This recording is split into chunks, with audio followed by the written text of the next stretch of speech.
All right, guys, welcome to lesson 2 of A World in Flames. We're going to start by talking about the United States neutrality. Neutrality meaning that you don't get involved, you stay in the middle, and you don't agree with either side. So the Americans gained an increased feeling of isolationism in regard to foreign affairs. That means that they felt completely separated from everything else that was going on in the world. Congress passed the Neutrality Act of 1937, banning the selling of arms to warring nations.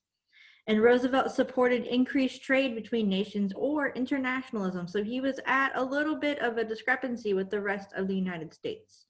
He felt that trade promoted prosperity and it helped prevent wars. The U.S. neutrality was tested when Roosevelt allowed Britain to use ships in return for the use of British bases in the Atlantic. The Lend-Lease Act allowed the United States to lend arms to countries' vital defense of the United States. Roosevelt used other methods to defend Allied forces while remaining officially neutral, such as the Hemispheric Defense Zone and the Atlantic Charter. So American neutrality was mostly because of the impact of World War I. We did not want to get drawn out into another long and miserable world war. We also had unpaid debt from former allies. People owed us money. And the findings of the Nye Committee. The Neutrality Acts were from 1935, act prohibiting the sale of arms to countries at war. So the Lend-Lease Act got around that by not selling them. It was a trade. 1936, the act prohibited the sale of arms to either side fighting in the Spanish Civil War. And then 1937, the act permitted the sale of non-military supplies to countries at war on a cash and carry basis only. So that means that we could sell ammunitions, guns, tanks, ships, as long as when the countries got to the United States to pick it up, they had cash on hand. So there would be no more lending. There would be no credit, to pay us after the war. You had to bring the cash with you. The United States placed embargoes on Japan. In 1939, Japan moves on British colonies to gain resources. In 1940, Roosevelt restricted the sale of airplane fuel and scrap iron to Japan so that they could no longer help them build the ships and the ammunition and the guns and the airplanes to create their weapons of war. In 1941, U.S. granted Lend-Lease aid, the same as they did to Britain, to China. In 1941, also, the United States froze Japanese assets. They reduced their oil shipments to Japan, and they sent additional forces to the Philippines. They already knew what was coming. And then in 1941, Japan planned to invade British and Dutch colonies, and then Japan also planned to attack Pearl Harbor and the Philippines. Roosevelt's internationalism, he focused on the Great Depression, and he believed that the international trade generated prosperity and encouraged peaceful resolution to conflicts. Because if you're trading with us, you're probably not going to bomb us. This was in direct opposition to the Neutrality Acts, but he did not veto them, so he let them go through. He also promoted the sale of arms to China following the Japanese invasion in 1937. Despite the U.S. efforts to stay out of war, Japan responded to America's aid to Britain by becoming aggressive. They felt that this was a sign of the United States becoming unneutral. The United States applied economic pressure in the form of embargoes, which is what we discussed on the last couple slides, preventing Japan from receiving key materials needed in the war.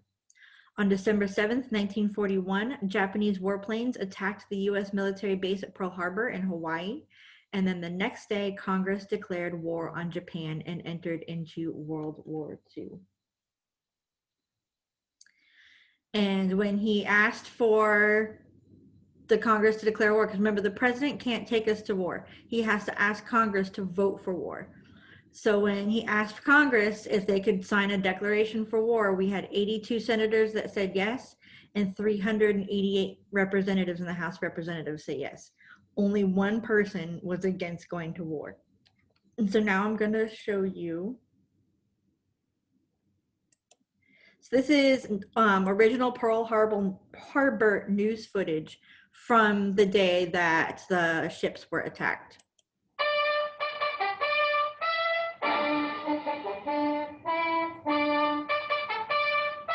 Your commentator is Joe O'Brien.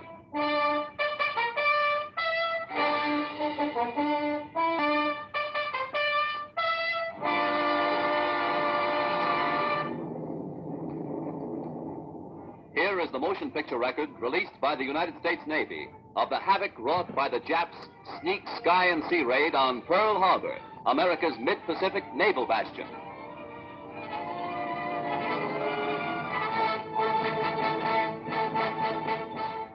On December 7th, 1941, Japan, like its infamous Axis partners, struck first and declared war afterwards.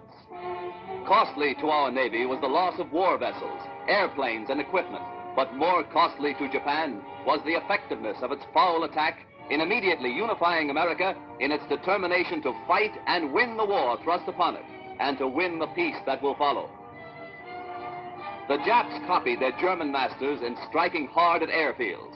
Hickam Field, northwest of Honolulu, and the Ford Island Naval Plane Base were the first objectives of Japan's treachery.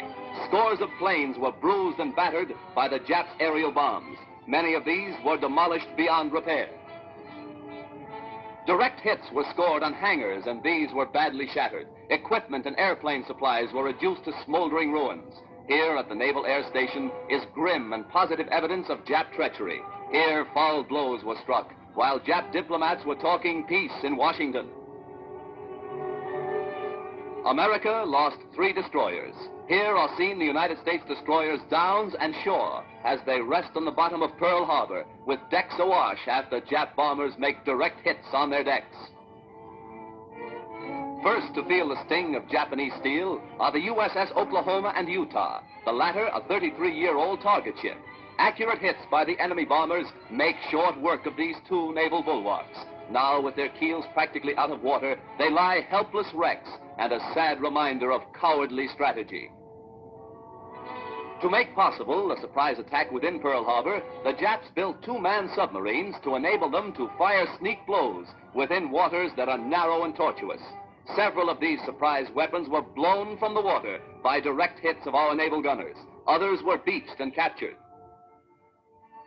While sky and sea fire was still raging, salvage crews inspected our naval craft to estimate what may be saved.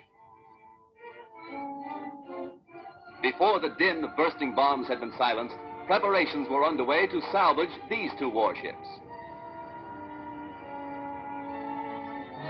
At low tide, the huge propeller of the Oklahoma, stilled by the enemy, was high above water. It is believed that the small 2-man Jap submarines carrying dual torpedo tubes were responsible for these 2 losses to our Pacific fleet.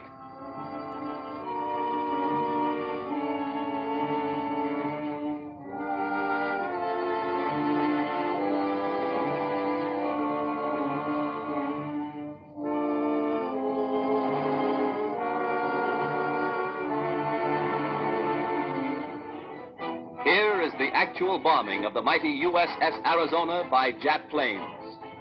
These pictures were made by a fearless cameraman who thought nothing of his personal safety to make possible this record for all posterity. A single lucky hit was responsible for the disaster that befell the Arizona when a Jap bomb falling directly through one of the battleship's funnels exploded in the engine room and set ablaze tons of fuel oil. Dense black smoke billowed to the sky as the massive control tower began to keel over. The Arizona's courageous crew stuck to its guns until the very end. Here was displayed heroism that will live forever in the glorious annals and traditions of the American Navy.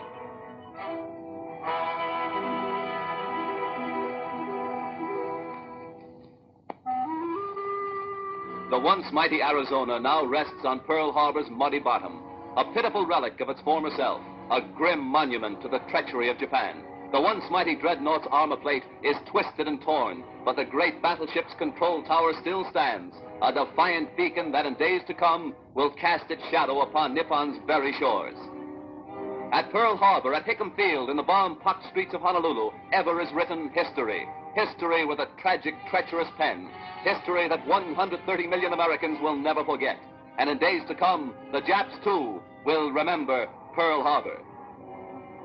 Here is a tragic, unforgettable page in the annals of America. Here, the cunning deceit of the Japs will never be forgotten. Here, they hoped to score a knockout before the war began. The Arizona's gun crews, battered and broken, fired to the last. Their guns pointed skyward, from whence the enemy appeared. The Japs' sneak blow cost hundreds of military and civilian lives. The treacherous attack cost our Pacific Fleet 2 battleships outright, another capsized, the loss of 3 destroyers and a mine layer.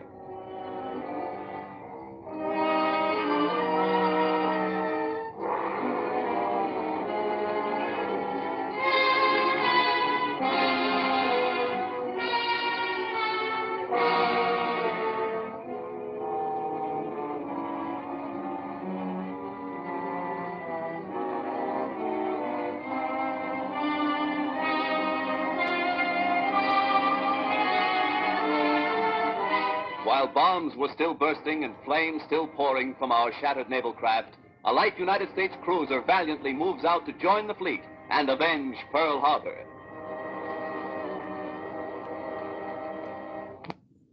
All right, the next video I'm going to show you is, whoops.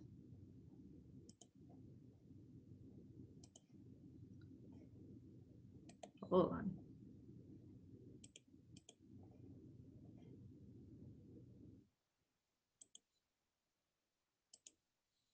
Make sure this is still screen sharing.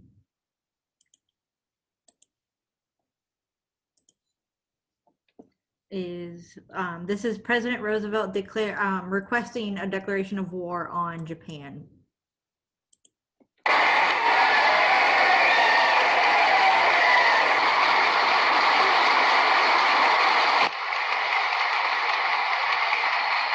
Senators And so those are all the senators in the House of Representatives. and representatives, I have the distinguished honor of presenting the President of the United States.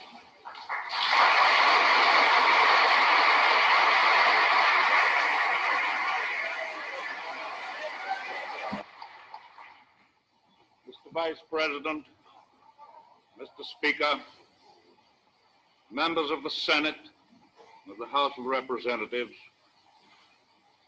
yesterday, December 7th, 1941, a date which will live in infamy, the United States of America was suddenly and deliberately attacked by naval and air forces of the Empire of Japan. The United States was at peace with that nation, and at the solicitation of Japan, was still in conversation with its government and its emperor, looking toward the maintenance of peace in the Pacific. The attack yesterday on the Hawaiian Islands has caused severe damage to American naval and military forces. I regret to tell you that very many American lives have been lost. In addition, American ships have been reported torpedoed on the high seas between San Francisco and Honolulu.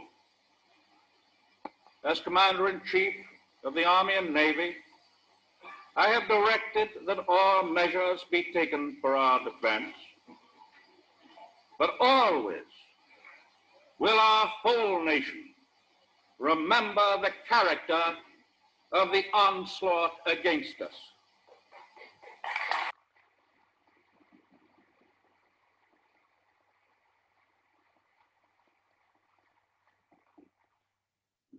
No matter how long it may take us to overcome this premeditated invasion, the American people in their righteous might will win through to absolute victory.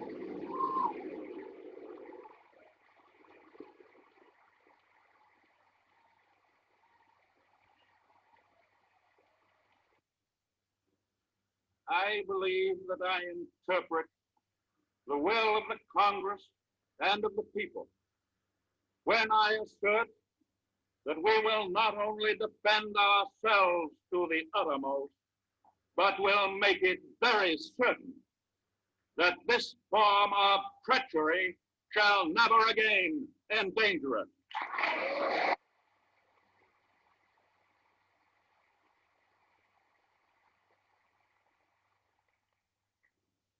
Hostilities exist.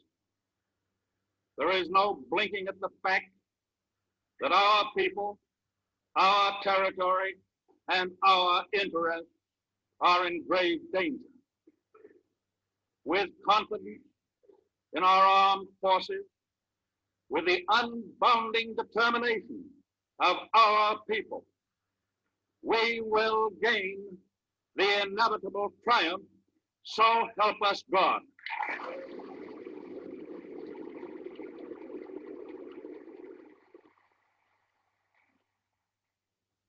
I ask that the Congress declare that since the unprovoked and dastardly attack by Japan on Sunday, December 7th, 1941, a state of war has existed between the United States and the Japanese Empire.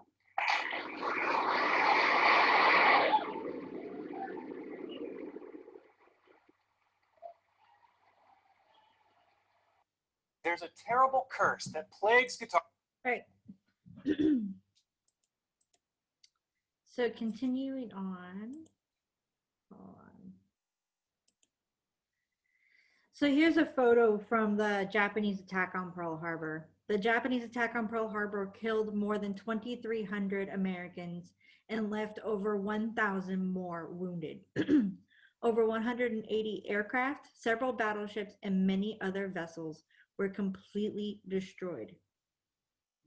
Thus, the attack prompted the United States to declare war on Japan and join World War II. The Pearl Harbor Memorial was completed in 1962. It is built directly over the sunken USS Arizona, where more than 1,100 U.S. military personnel died during the attack. And every year on December 7th, presidents usually travel to the USS Arizona to pay their respects to the men that lost their lives in this attack. And then I want to highlight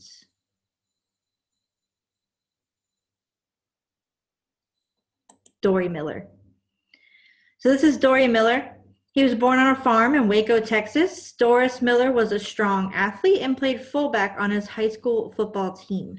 In 1939, Miller enlisted in the U.S. Navy.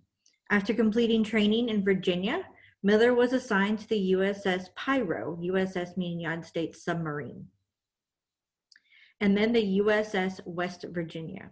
Known as Dory to his shipmates, he became the ship's heavyweight boxing champion. On December 7th, 1941, Japanese bombers screamed through the air over Pearl Harbor. Miller was collecting laundry when a torpedo tore into the West Virginia. Because of his size and strength, Miller was assigned to help carry the wounded to safety. When he went to the bridge to help the dying ship's captain, he manned an anti-aircraft machine gun on which he'd had no training and started firing. He didn't stop until he ran out of ammunition and was ordered to abandon ship. All the while, bombs from the Japanese warplanes continued to crash into the ship. In 1942, Dory Miller became the first African American to receive the Navy Cross, which is the highest medal awarded by the Navy. Admiral Chester W. Nimitz, the commander-in-chief of the Pacific Fleet, personally presented the medal to Miller. Unfortunately, Dory Miller was lost at sea in 1943 after a torpedo attack on his ship, the USS Liscombe Bay. In June of 1973, the frigate USS Miller was named in his honor.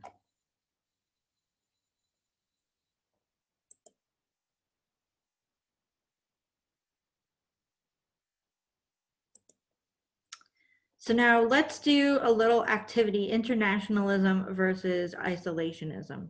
So drag and drop each item below into the chart to categorize it as either an isolationist or an internationalist. So this is just to make sure that you guys understand the difference between isolationist and internationalist. So isolationist means that you don't want to go to war, you want to stay by yourself, you want to stay neutral. Internationalist means that you care about what's going on in other countries and you care about the war that's going on, World War II at this point. So the first one, America has a moral duty to lead. So think in your head, would that be an isolationist, wanting to be by yourself, not get involved, or would that be internationalist, wanting to be involved? So if we have a moral duty to lead, that's going to mean we're an internationalist. If you think diplomacy is ineffective, that means talking out problems and signing peace treaties. If you think that's ineffective, would that be an internationalist or an isolationist? It's going to be internationalist. What about war is necessary to protect American economic interests? Well, if you're saying it's necessary, that means that you're willing to get involved, so you're an internationalist. If you think conflict may be avoided through diplomacy, so you're trying to avoid conflict, trying to avoid getting other people's business, you're going to be an isolationist. If you think war is unethical, that means you don't want to get involved, right? So you're going to be an isolationist. By avoiding the war, the United States avoids casualties. That means avoids people dying and getting hurt. So you're avoiding war, so you don't want to get involved. So that's an isolationist. War is expensive. So does that mean that you want to pay for it? Not usually. So that's going to be an isolationist arguing point. And our last one, evil must be confronted by any and all means. Confronted is spelled wrong. By any and all means. So that means that you're going to want to handle it and deal with it. So that's our internationalist and isolationist chart. So now what you're going to do is you're going to go into our Canvas and you're going to complete the reading essentials, the discussion question, the quiz, and our Edgenuity module for this week. And I'll see you guys next A-Day.